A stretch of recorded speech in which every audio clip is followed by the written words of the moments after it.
In.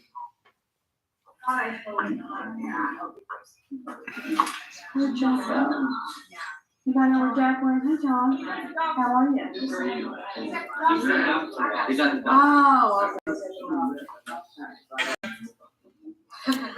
All righty. So, welcome back.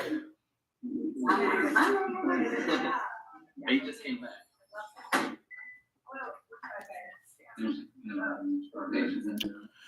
All right.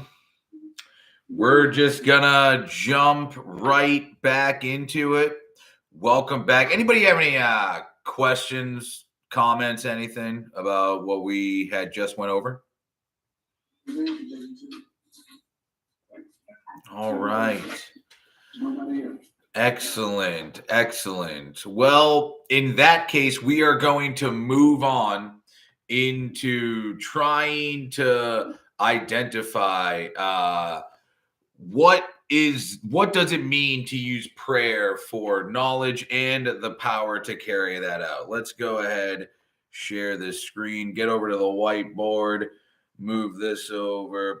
1, 2. So this step says that we sought through prayer and meditation to improve our conscious contact with God as we understood Him, praying only for knowledge of His will and the power to carry that out. Using prayer and meditation, we are going to use what says prayer. Pray. What are we praying only for? Only praying for knowledge of God's will and the power to carry that out. So 2 things I want to talk about is what does it mean for knowledge and what does it mean for power? That way we can maybe figure out what these things are. What am I actually praying for? Like if I'm praying for knowledge, what am I actually praying for? What should my prayers consist of? And from what we talked about with what prayer was, we can even break down and be open-minded to different aspects of what my prayer for knowledge might look like, not just praying to God for some sort of knowledge, but if I'm praying for a message from a vessel, then maybe I could pray to some vessel that would represent God for knowledge or something like that. Knowledge is defined as facts, information, and skills acquired by a person through experience or education.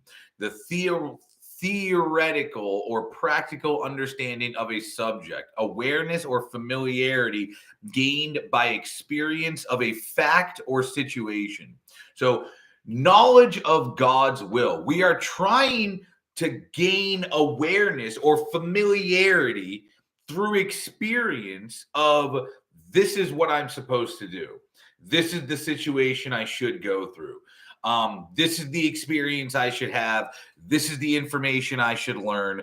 This is the skill I need to acquire. This is the fact I need to have. I need to know what should I learn? What is the information I need? What are the skills that I need to be able, what is the experience I should go through?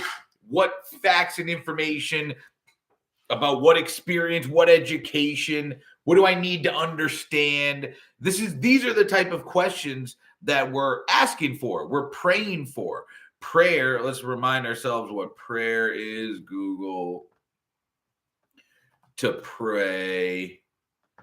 To address a solemn request or expression of thanks to a deity or object of worship. So we are addressing a request or thanks. So we're either asking of something or giving thanks. So we're either asking for some new facts, some new information, some new skills that I would need to acquire to go through what I need to go through, to learn what I need to learn, to become aware of what I need to become aware of. Or we are giving thanks. We are showing gratitude for the facts I learned, the information I gained, the experience I had, the education, the skills I've now acquired. Maybe I'm giving thanks for my newfound awareness, my new familiarity gained. I'm giving thanks for my experiences I had or the situations I had been in. And if I'm trying to improve this conscious contact, it's not only the good facts, the good information, the good skills, the good awareness, the good familiarity, also the bad ones. The good experiences, the bad experiences, the good situations, the bad ones, the good education, the bad education. It's all information.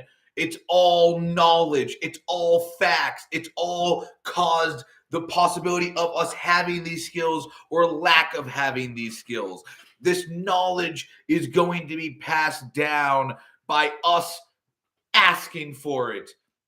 Or we've already acquired it. This is major. This is like, what am I actually praying for, right?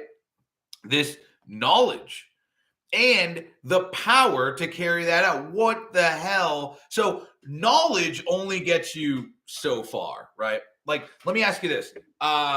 Would you rather have would you rather have a person who learned about addiction in a textbook or who went through addiction themselves?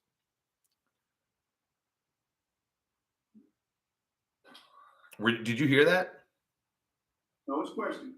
The question is, would you rather learn about addiction? Would you rather have a therapist or a sponsor who learned about addiction in a book or who went through addiction themselves? Went through addiction. Yeah, Why?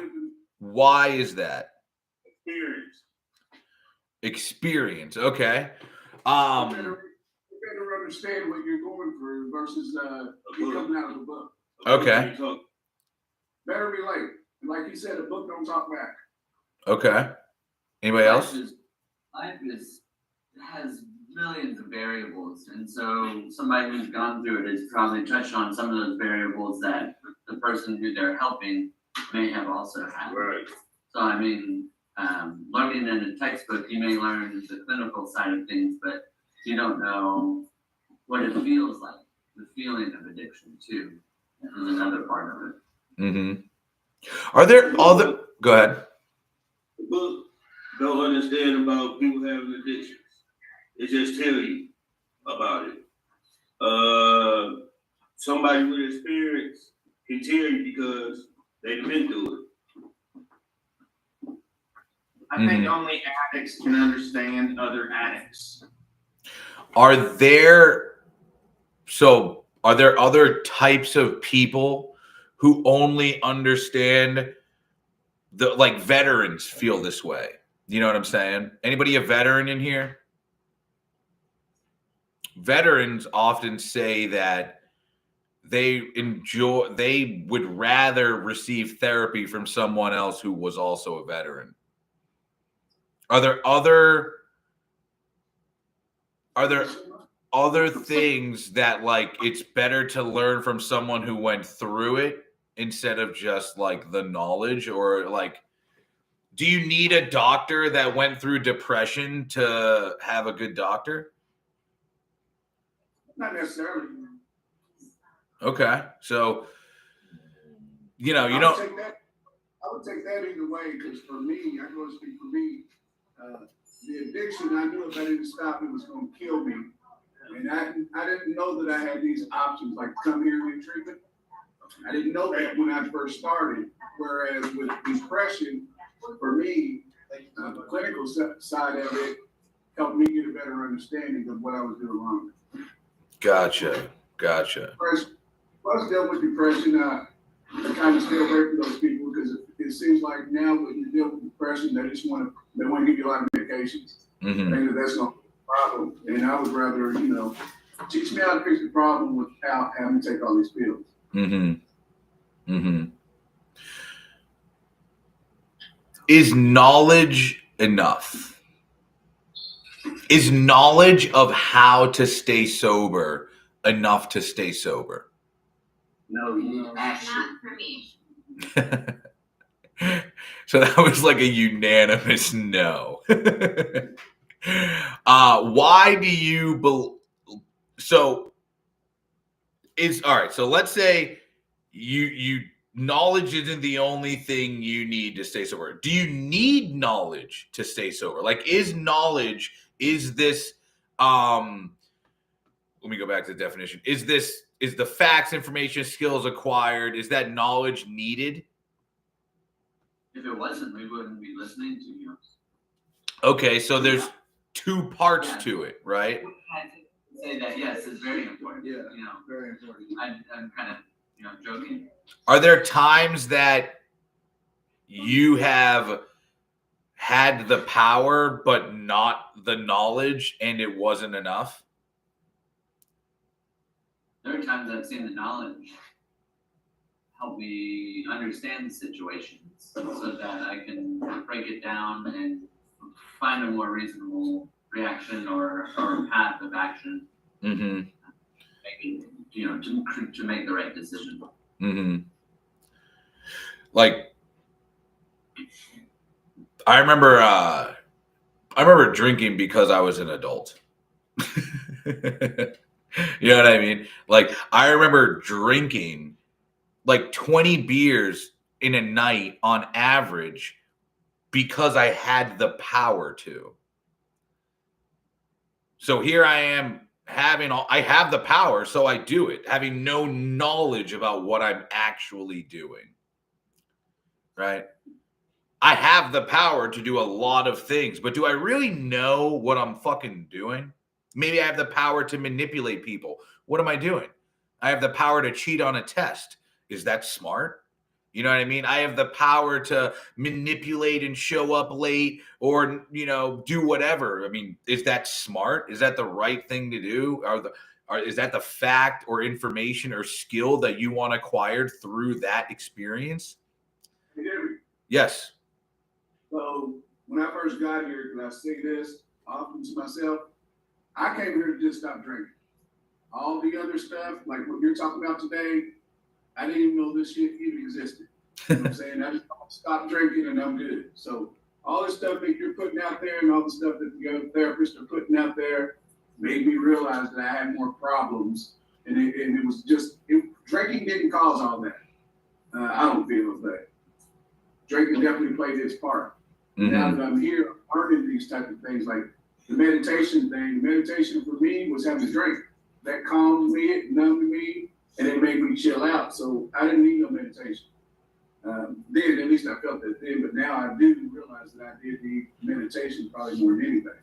Mm-hmm. To get off myself and clear my head from the bullshit and try to regroup and get away from that negative energy, I wasn't thinking about none of that when I was drinking. So you do get a lot more out of this program outside of just learning how to stop drinking. I agree with that. I agree that getting high was my meditation. It was the be able to regroup and just calm down and chill out for a minute and sometimes collect my thoughts even. Like when I was getting high, like especially if you're like getting super high on weed and stuff, it's like you have all these thoughts and you're like concentrating on that shit. Does that make sense? Or maybe I'm talking. Nope, bro, you're 100% right. You are 100% right. Once I put, drugs was my meditation, and then once you put the drugs down, it's like, how am I meditating, and you get into this situation where now you're really not, you're unconsciously meditating. Like I said, I'm facilitating a meditation process for you. So you are unconsciously going through this process of change by gaining knowledge and power, right? That's what's happening here. You're gaining the power to stay sober, knowledge on how to do that, maybe be a productive member of society in other areas of your life. And just like you're saying, this part of the step is like, well, what's the next thing, right? Meditating means to also plan. So like maybe you're saying to yourself, well, what's the next thing? I don't want to be on these medications my whole life. How do people not be on medication? How do people actually go through these things in life? That's the knowledge that we're seeking. That's the power that we're seeking. And we don't know that answer now, which means through this prayer and meditation, we're hoping to discover that answer. And not only discover that answer, but discover a version of that answer that I actually have the power to follow through with. And I need both of those. I need the knowledge and I need the power. The knowledge alone ain't going to do it. The power alone ain't going to do it. Having both of those things combined are going to hopefully facilitate this change, this spiritual awakening. The spiritual awakening is developed on a foundation of discovering new knowledge and applying that knowledge. And when you discover the knowledge and apply that knowledge, like all of a sudden you go, holy fuck, it works. It doesn't work. That was right. That was wrong. Like that new information, that new conclusion, that new data point is in fact the spiritual awakening that has developed. Now, if you were to do this in the steps, your first thing would be to test this hypothesis. Like when you make your third step decision, you're saying to yourself, okay, let's see if this works. I'm deciding to work the steps. Some of us may have made this decision and said, I'm deciding to go to rehab just to stop using. I'm deciding to work the steps because they said to do it. I don't know what I'm doing. I don't have any direction. I don't know what God's will is. I'm just fucking going with what the suggestions are. As a result of that, and the period of time that has gone by, ready? Again, the period of time, meditation, thinking deeply for a period of time, the period of time that has gone by has impacted our brain unconsciously in a way that we have gained knowledge and hopefully an ability to apply that knowledge, right? To like, look at the definition of power, right? To have power is the ability to do something or act in a particular way, right? So you want to have the ability to apply that knowledge, to act the correct way, to intelligently handle this decision. And what can remove us from making those intelligent decisions are things like who we think we are, our ego, our shortcomings, our emotions, right? These things get in the way of our ability to have the power to do these things, to gain the knowledge. And that's where our emotions trump our intelligence. I don't know if anybody was in here for my fourth step, but I talk about how our emotions get in the way of our intelligence. So at this point, we've been managing our emotions differently. Maybe you're managing your desire to use differently. You're managing your depression differently. Maybe it's not so super different. Maybe you're managing it by changing your surroundings, right? By, building in new relationships and restoring your old ones. And through that, your idea of what is right and wrong changes. And by the time you get to graduation, like you're getting close to the end of the steps, right? At the 11th step, you're getting close to the end. You're almost done with the program. For people to start praying and meditating for knowledge of his will and the power to carry that out, maybe you're completing, this program and you're like, well, what's the next thing? I got my addiction under control. What about my depression?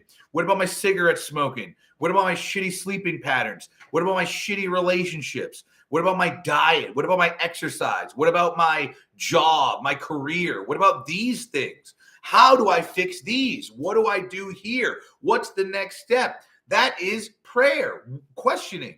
I need answers. And then meditating, thinking deeply about, well, how do I do that?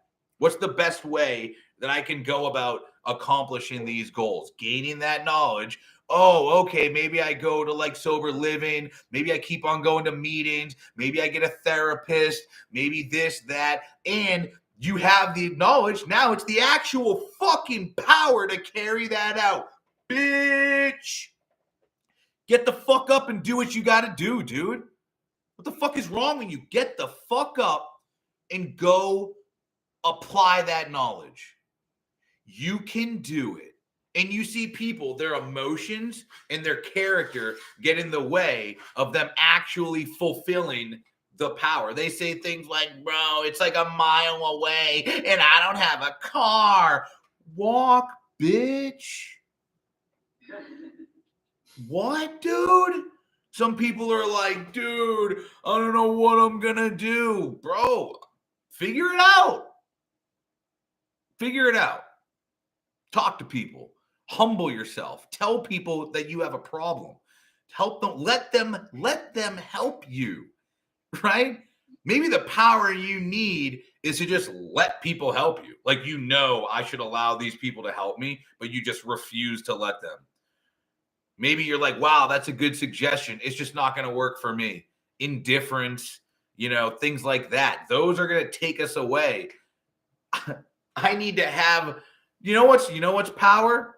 Being open-minded. You know what's power? Seeing similarities rather than differences. You know what's powerful? Humility. Actually saying, maybe that could be me. Maybe I could fucking change. Maybe it is possible. Maybe more recovery is possible. Maybe my relationships can get better. Maybe I can get a better job. Maybe this isn't the end of my recovery. Maybe sobriety isn't the end. Maybe I have more fucking problems. And through going through and thinking deeply about this shit, it's going to go, all of a sudden you're going to go, whoa.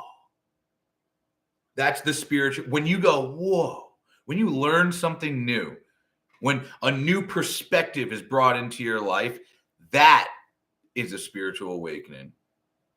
You're like, holy shit, I've been wrong, or I've been right. You know what I mean? It's like these spiritual awakening. What was the question I asked, right? This thing we're talking about is applicable to all types of situations. Like, consider parenting, right? First off, you could be the smartest person, doctorate in being a parent and how to parent and everything like that. But if you're not a fucking parent, I don't know, dude. That's just like weird that you're going to be all about parenthood, but you're not actually a parent. You ever have someone who's not a parent try to tell you how to parent? And by the way, this type of information is only applicable to people who are parents. If you are not a parent, this information goes through one ear and out the other. You don't give a fuck because it's not applicable, right? And if you don't believe that you can meditate, if you don't believe prayer is going to help you, if you think you have all the information, it's just going to go one ear and out the other. It's not going to fucking stick, right? So if you don't think you're an addict, if you don't think you're going to stay sober long term, if you don't believe any of that shit, then all this amazing information is just going to go bye-bye. You don't care about it. And when someone who don't care about their fucking recovery comes and talks to me about my recovery that I actually give a fuck about, it's pretty obvious to see that their information is dumb as shit. That's like maybe it's not dumb as shit. Maybe it's actually really good information. And that's where I can get fucked up, is the message, right? There's the message, but I get disrupted from the messenger. Why? Because they're not that person. You know what I mean? They haven't gone, dude, I don't need to go through the experience. I had this one friend who went through this shit one time. I had this one, like, I don't have to go back to rehab. You know what I mean? To feel the pain. I can experience it enough, dude. I don't have to go through all that pain to gain the knowledge. I can experience it from somebody else, So it's like, not only how is this knowledge acquired? How is this power acquired? Maybe your power is acquired from the lack of power from someone else. And then it's like, whoa, so the power I gained was on a foundation of somebody else like needing my help or something like that. These are just wild considerations to think about, right? Let's get into power. So we're talking about the difference between the knowledge and the power to carry that out. And we're going to need both of those. In addition to praying for the knowledge of God's will, we're also asking for the power to carry that out. In this context, the power doesn't refer only to forceful qualities. There are many different qualities we may need to carry out our higher power's will. Humility, a sense of compassion, honesty, integrity, or an ability to persevere, and the patience to wait for results over a long period. Humility, a sense of compassion, honesty, integrity, or an ability to persevere and the patience to wait for results over a long period. A strong sense of justice and an ability to be assertive might be what's called for in a certain situation. Sometimes eagerness is required, and other times only a sense of caution will do. Courage and fortitude are qualities that we will often call upon to display. Sometimes the best quality to promote God's will is a sense of humor. Most likely, we will need all of these qualities at various times in our lives. When we pray for the power to carry out God's will for us, we probably won't know exactly what qualities we will need. We have to trust that the ones we need will be provided. It may be tempting for us to demand from our higher power the things we need, but we usually can't see the big picture or the long-term effects of something that seems very reasonable at a moment. Why do we pray only for knowledge of God's will for us and the power to carry that out? Why do you think we're only praying for those things?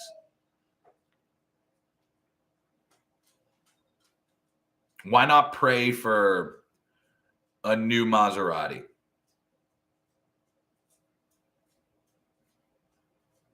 Because for me, when you pray, God doesn't give you what you want; He gives you what you need. That's just for me. And I don't just pray. I pray. I give God thanks. I let God know how much He's watching over my family. He watches over my wife. Friends. I pray for a lot of things when I talk to God. Mm-hmm. The conversation I'm with you, a lot of times throughout the day, the same way you carry out conversations with us. Mm-hmm. Okay. Anybody else? I got away from praying for all the stuff that I need, all the stuff that I want, like a new Corvette and all those kinds of stuff. I got away from all that because it's not attainable right now in my life. And I'm sure God knows that. So. Okay, thank you for sharing. Anybody else? Why only pray for knowledge of His will and the power to carry that out?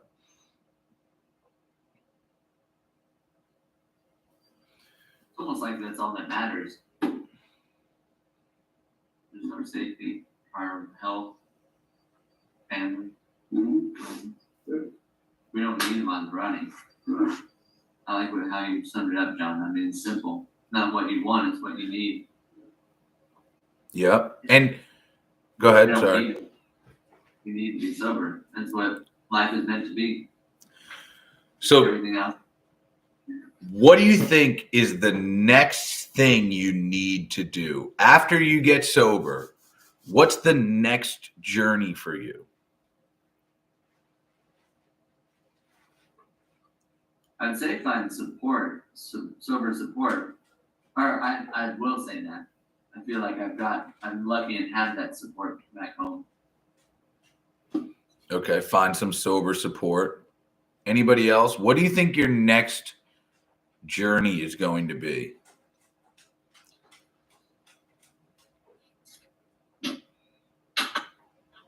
Like, do you have any long-term? Anybody have another addiction? Or is drugs and alcohol your only addiction? I got an addiction to candy. To candy. Maybe, do you think that perhaps candy's the next journey? I don't see that happening. Candy's not the next journey? There again, I know that eating all this candy is not good for me, but I'm the type of person I'll eat it until I actually end up sick or in the hospital. And I'm like, just like the drinking, I did the same shit with drinking. Candy's my substitute for not drinking. Mm-hmm.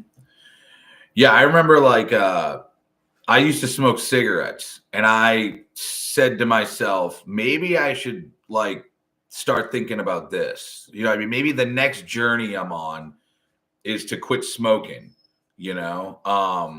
Something I always wanted to do. It's an addiction of mine. I could apply the 12 steps easily to it.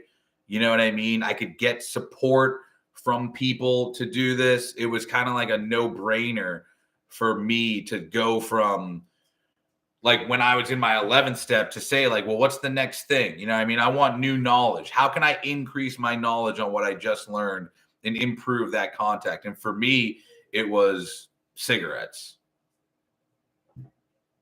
Anybody have like another journey that they're considering or thinking about going on late? It doesn't need to be now. Like it could be 2 years from now. Like maybe you don't want to quit eating candy now. Maybe you want to quit eating candy at some point. Maybe you want to stop drinking soda. Maybe you want to fucking be on your phone less. Maybe you want to start exercising more. Maybe you want to start eating healthy, quit smoking, be medication free, go back to college, fucking open your own business. Like, I don't fucking know. What is your does anybody have any goddamn goals?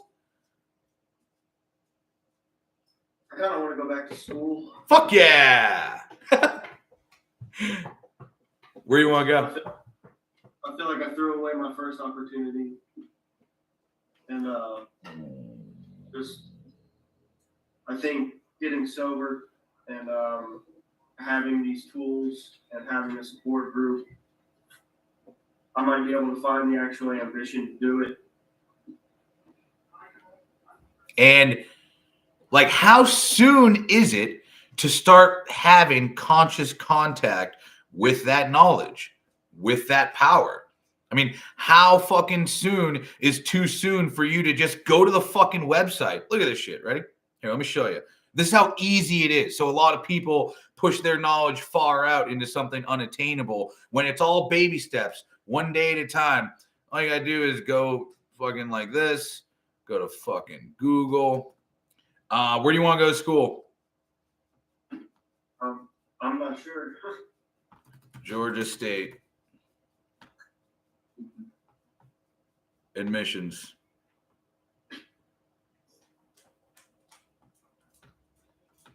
What is it? Bachelor's? Yeah. Learn more. Tell me more. Tell me more. Do they have housing? December 15th. So, important dates. Today, the decision will be for early action admissions for in-state applicants. So, this is information. Today's the day that you would have to get in your application. Did you even know there's an application deadline? Some people want to go back to college, but they don't even have all the things they need that's set up to apply for it. So they have these big dreams, but they don't have the power and knowledge to do the small actions. You know what I mean? Small actions like what we just did that took under a minute actually improve my knowledge and let me know what power I need to have. It tells me what skills I need to have. It tells me all the information I need, the facts I need. I need a cover sheet. I need a fucking this. I need my, history of, getting my past grades or whatever the case may be. How do I get that? That's more knowledge. People say, how do I get that? I got to go to my high school. I got to go to people say, oh, my high school's, I used to say shit like, oh, my high school's not going to have that. It's their fucking job to have that. So you just go there, you hit them up, you send them like $5. They send you your transcript. Like this type of knowledge is how people get to where they want to be. You know what I mean? Making these things actually attainable.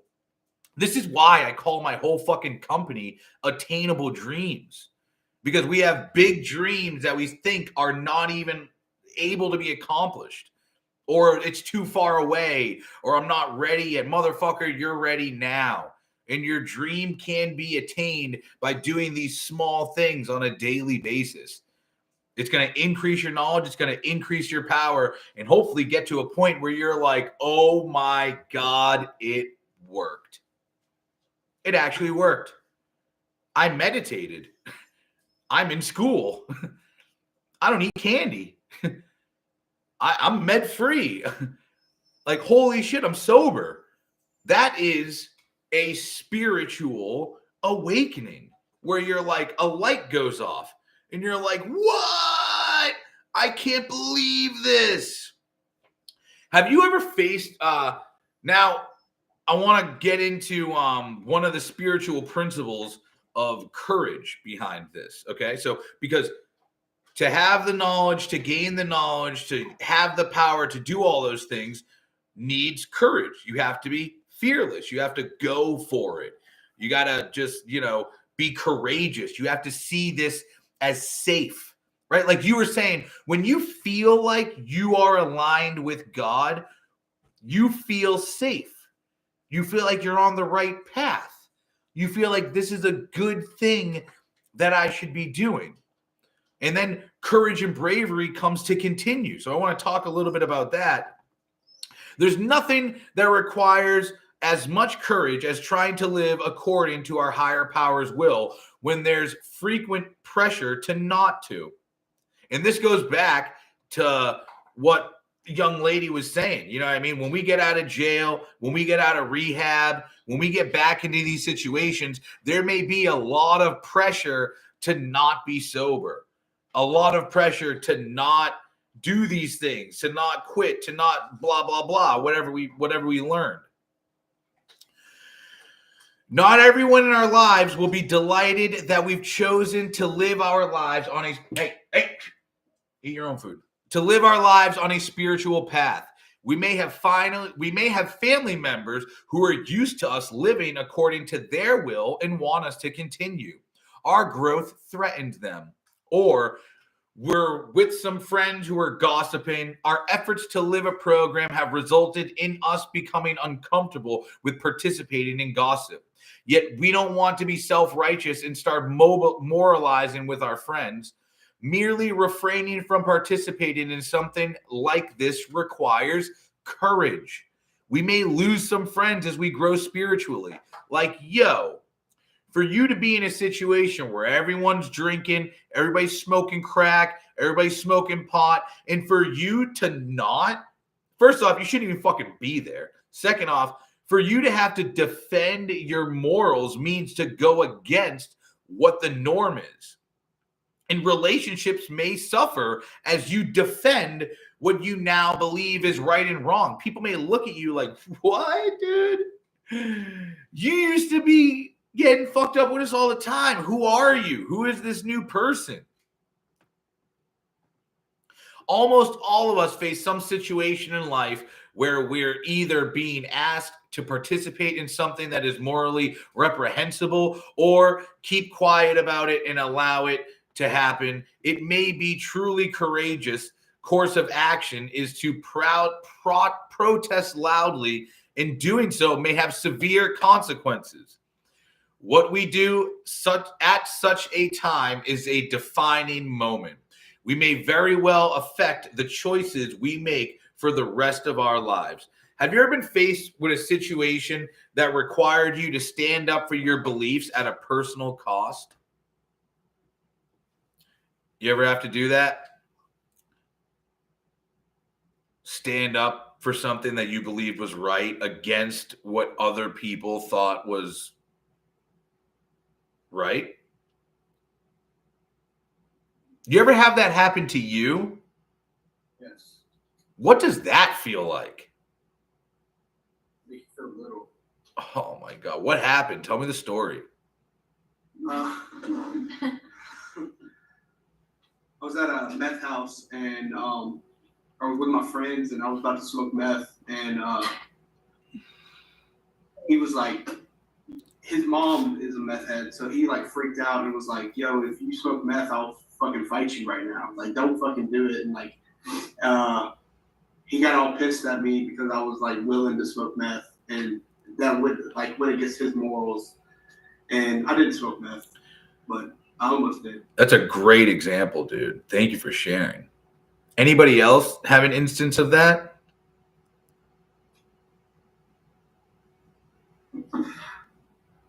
I remember when I was in rehab. I had about 30 days sober. And this kid, there's a bunch of talking going around the druggy buggy. And I run over and I'm like, what the fuck are you guys talking about, dude? And all the people who were at the druggy buggy talking about it were like repeat clients.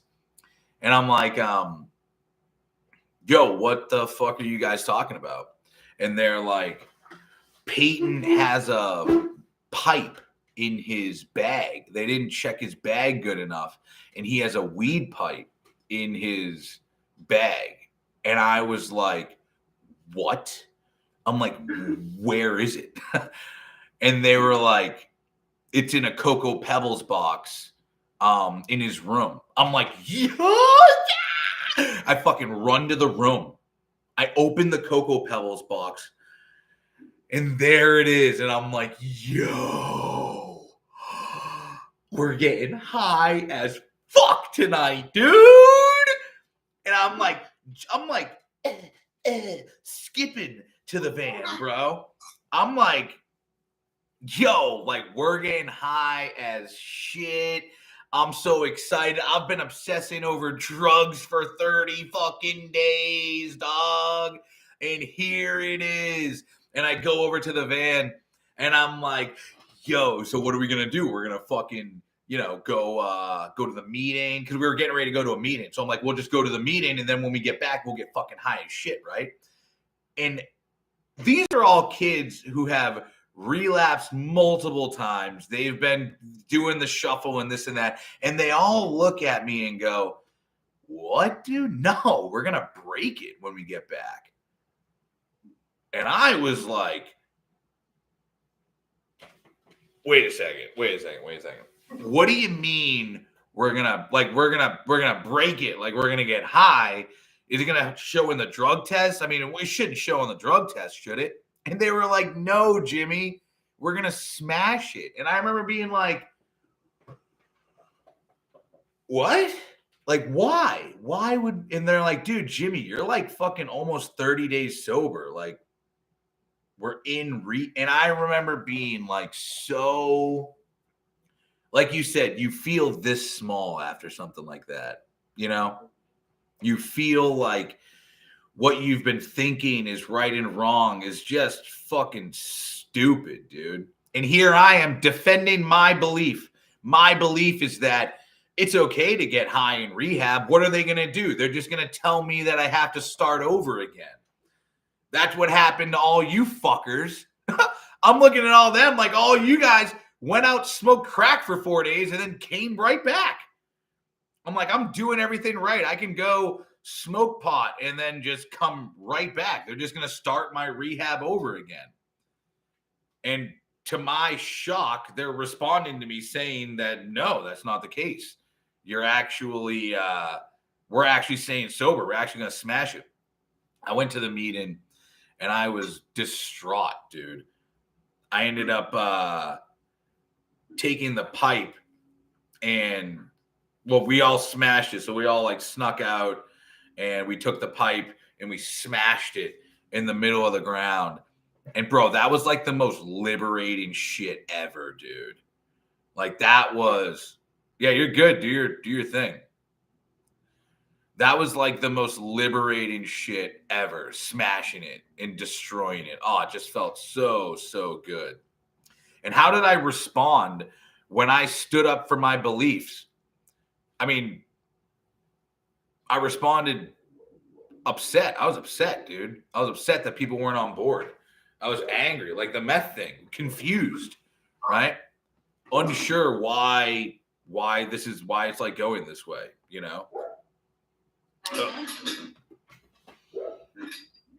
Someone say something?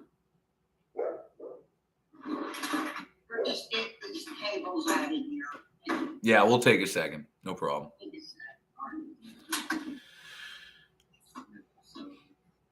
Now, as we pray and we meditate, the goal is to have a spiritual awakening. This is the goal of everything. If I could give you a pill, bam, that could give you a spiritual awakening, that could have you go through this whole process and you come to understand it, I would do that. But there is no such thing, okay? There is no such pill. There's only good hard work, good old-fashioned hard work. Every step starts with we. Well, in NA at least, they all start with we, except for this one. It starts with having having had a spiritual awakening as a result of working these steps, we try to carry this message to addicts and to practice these principles in all of our affairs. As a result of working the steps, like it doesn't matter what you do, as a result of doing X, we have spiritual awakenings. Okay. Earlier I was talking about being a parent, right? As a result of who's a parent? Raise your hand if you have kids. Raise your hand nice and high so I can see them. All right. Those of you who have children, right? Describe the feeling of the journey of going from not having parents to parents. Like, what are some spiritual awakenings you've gone through while parenting? Say that again. Say it again, yeah. So, for instance, when I discovered I was going to be a parent, right? And like when I became a parent, like the crying, like so much comes, like you make one decision. I'm going to be a parent. We're going to have kids, right? Maybe that's not the decision. Maybe you just decide to have sex and a kid fucking pops out of there, right? On a foundation of that decision, now we're having a child. What does it mean to have a child? You need to manage your emotions. You need to manage your character, et cetera, et cetera. At some point, I've had spiritual awakenings. Some of those spiritual awakenings have been, oh my God, dude, everybody does this shit. You know what I mean? Like every single parent has gone through this. Like that to me is crazy. And I didn't come to that from finding out that she was pregnant. I came to that realization from being fucking miserable, not getting any goddamn sleep, having to wake up every couple hours to feed a fucking baby that's crying, has a dirty diaper, or just wants to be goddamn held. And you say to yourself, oh my fucking God, dude. What? You mean to tell me every single fucking parent went through this? And they're like, yeah. That's what it's like when someone's like, oh my fucking God, dude. I want to get high so bad. You mean to tell me everybody who's in fucking sobriety doesn't get high when they feel this way? Yeah, dude. Yeah. It's like, wow. That's fucking crazy. What kind of spiritual awakenings have you come to from being a parent? Well, I guess, I was kind of marked profound shift in my perspectives and my beliefs. I became more humble because I was other oriented, with my children. So there was that humility, and so it was spiritual because I had a personality change because I absolutely loved and adored them, and I just reached out and gave to them, but I wanted nothing in return. It's kind of like the 12th step. It's just like the 12th step, actually. I'm glad you said that. 12th step. It is. It is. It's a journey. And that journey is for life, dude, with kids. And hey, dude, bro, you don't have to be on that journey forever, but guess what? That's the last thing. That's the last shit that you want, dog. That's the last shit you want is your kids to not want to have a relationship with you. You know what I mean? The last thing you want is to not have a relationship with recovery. When you have already come to the awareness that this works. Like, I don't know. For me, I have kids, dude. And to me, I'm like, bro, this is the meaning of life. Like, this may sound crazy. Like, again, this may sound insane to people who do not have children. Like, when I didn't have kids, people would talk about their kids and go in one ear and out the other. You know what I mean? But I'm telling you, like, when I've come to this realization, like, this is the meaning of life. Having children, taking care of them turning them into like beautiful people, it, to me, is like the meaning of life. And through that journey, there's emotional regulation and there's becoming a new person. I no longer think it's right to maybe, stay out late or to miss dinner with my family.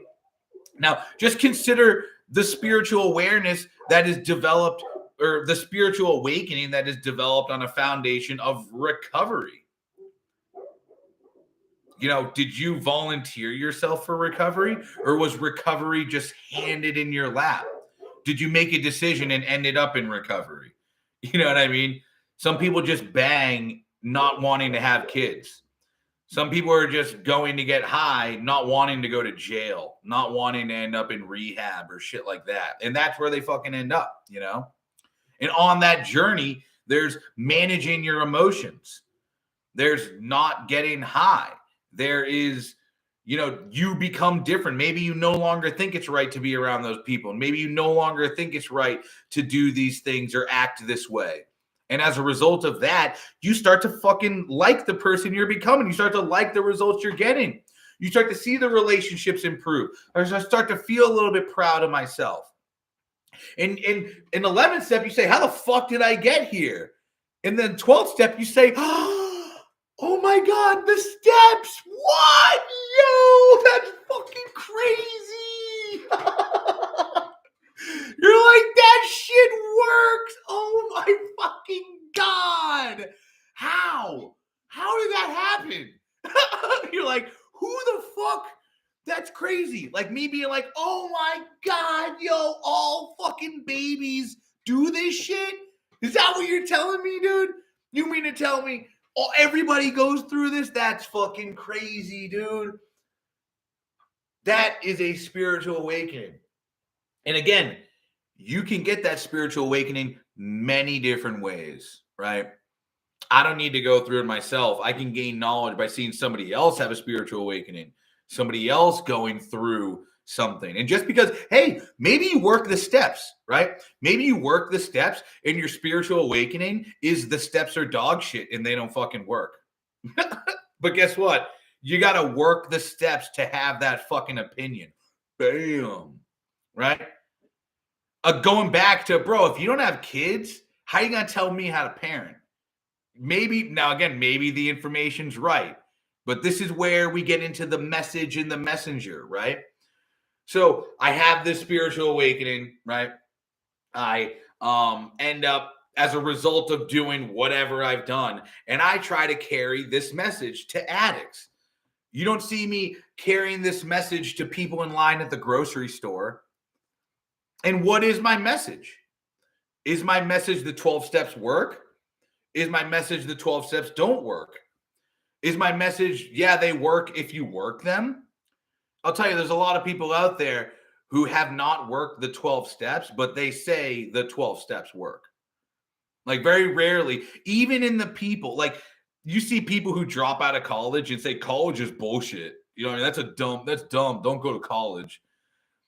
A lot of people may drop out of a 12-step program, but very rarely when they're working the steps do they say they don't work. Even though they stop working the steps, they don't say the steps don't work.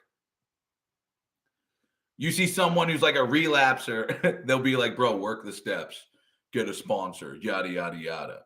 Learn from my mistakes. Don't do what I did. I had a spiritual awakening that you don't have to have. Listen to my message. And this person is carrying the message to an addict because I'm an addict. You know what I mean? If I don't even identify myself as an addict, then the message isn't going to stick. And this is how people find themselves having a spiritual awakening by saying, the spiritual awakening that is discovered on a foundation of working the steps, it's a spiritual awakening of discovering you're a fucking drug addict.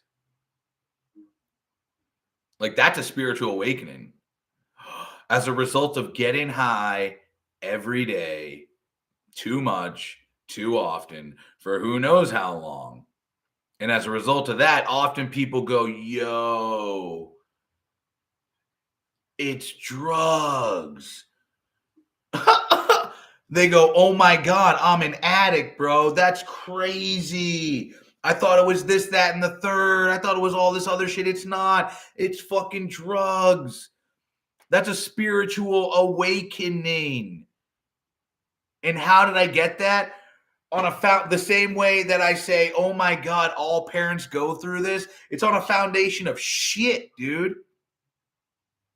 It's on a foundation of misery, despair, isolation, withdrawal, confusion, running around searching for answers, unable to find them. And then boom, the spiritual awakening happens. You didn't choose that either. You didn't choose that spiritual awakening to happen. You didn't choose for that knowledge to be gained. You also didn't choose that you didn't have that knowledge before. It's kind of like the dominoes just keep on going. You're not responsible for that. You're not responsible for what you did in your active addiction. But once you come to that spiritual awakening, you are responsible for your recovery. Are you going to admit that you're powerless? You know, a lot of people come to this spiritual awakening of I'm an addict, and they never get to step one. They never admit they're powerless. They never admit their life is unmanageable. They know they're an addict, but they don't want to admit it. They've come to the awareness, but they're not ready to put the work in. They don't think their life is unmanageable. These are like the functioning addicts and alcoholics who just continue to go. And when people say, bro, you know, you should probably fix this or fix that, they don't hear the message because they don't think they're an addict. You ever have somebody try to talk to you about addiction when you haven't admitted that you're an addict? Absolutely. And what happens when that happens? I drink more to prove them that I'm not. I mean, I shut them down. I just shut them down. I don't even respect them enough to even try to convince them otherwise. I just keep doing what I do. Mm-hmm. Anybody else? Thank you for sharing.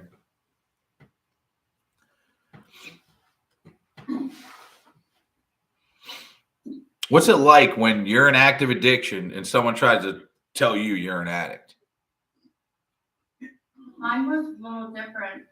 I had people in my life, like my friends, telling me that I'm not an addict. And I would be saying, like, I feel like I have a problem. They're like, well, I don't think you do. Like, you seem fine. Like, everyone around me said that. Mm. So, mine was different. I was the one who recognized it first before anyone else. And then when I decided to take myself to rehab by my own will, and I told like my friends about it, like, hey, I'm gonna be gone for a while. They completely supported my decision. And the guy that I was dating, actually, he was like, well, I don't think you need rehab, but if that's what you want to do, then like you go do that. Mm. Even though he still didn't even believe that I was an addict. So. What led you to believe that you were an addict? I think because I couldn't stop drinking like other people around me.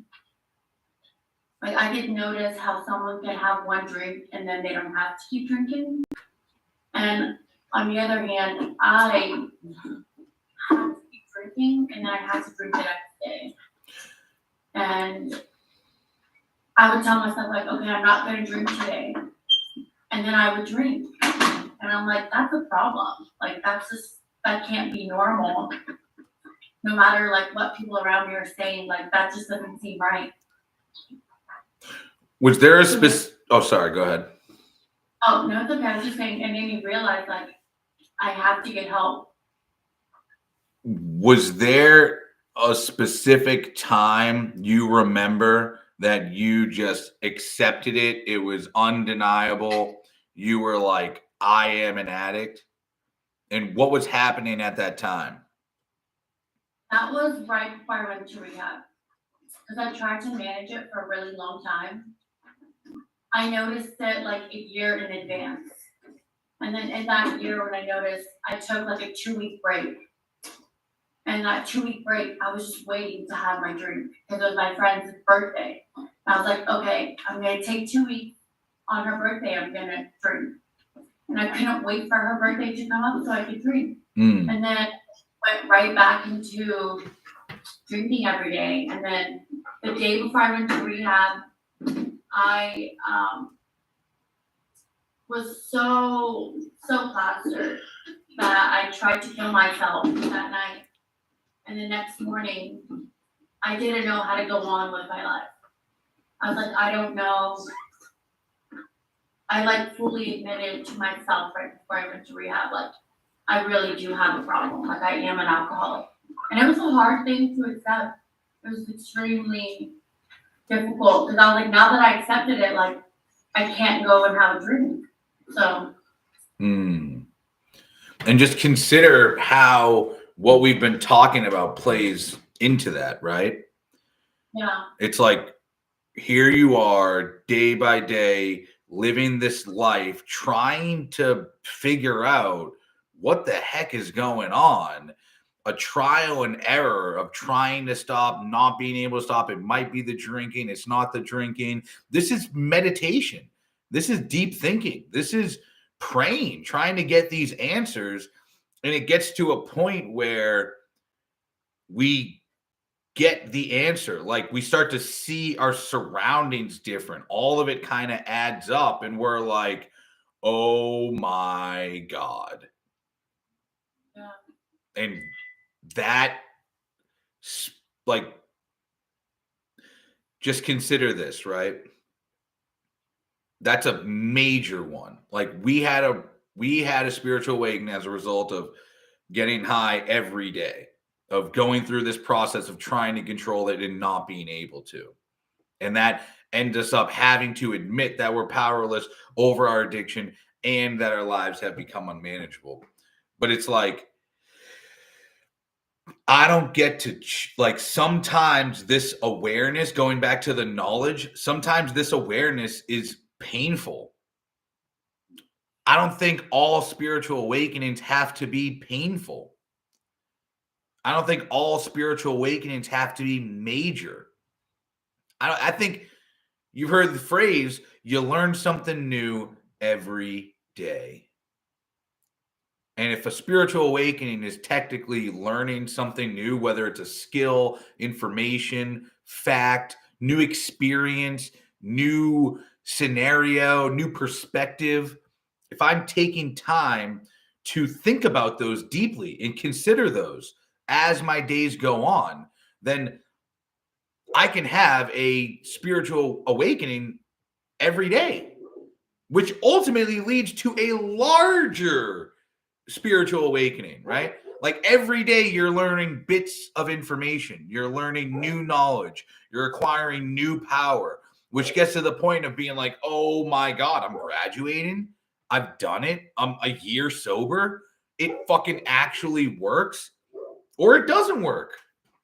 Maybe it doesn't work. Like, that's for you to decide or to figure out. But in order to do it, we have to go through the experience. And yeah, I mean, we don't have to necessarily go through the experience. You could go through the experience of somebody else. We're going to learn what is my message, and how do I practice these principles? What are the principles I need to practice? And how do I do this in all my affairs? Is it even possible to practice all these principles in all my affairs? How am I going to do this, right? And the foundation of the spiritual awakening we have, or maybe experiencing right now from this class, never talking about meditation, never talking about this shit. Maybe all of a sudden you have a new perspective, right? This is playing a part. Everything is. And the more you know this, the more you can maybe consciously make better decisions that are going to facilitate the life that you want. That's going to facilitate the change that you're actually looking for. Now, that's just a little kind of like insight into step 12, a little bit about spiritual awakenings, but you have experience or education leads to a spiritual awakening. We're going to end here. And when we come back, we're going to jump right into step 12. probably take 2 classes the same way 11 took us 2 classes. 12 will probably be the same. But I mean, outstanding work, everybody. I mean, thank you so much for sharing. You guys' willingness to share and be open and open-minded and everything really made this class go on by. So, any questions or comments or anything? Thank you. Thank you. Thank you. Hell yeah, that was amazing. So, all right, folks, have a great weekend, and I will see you later.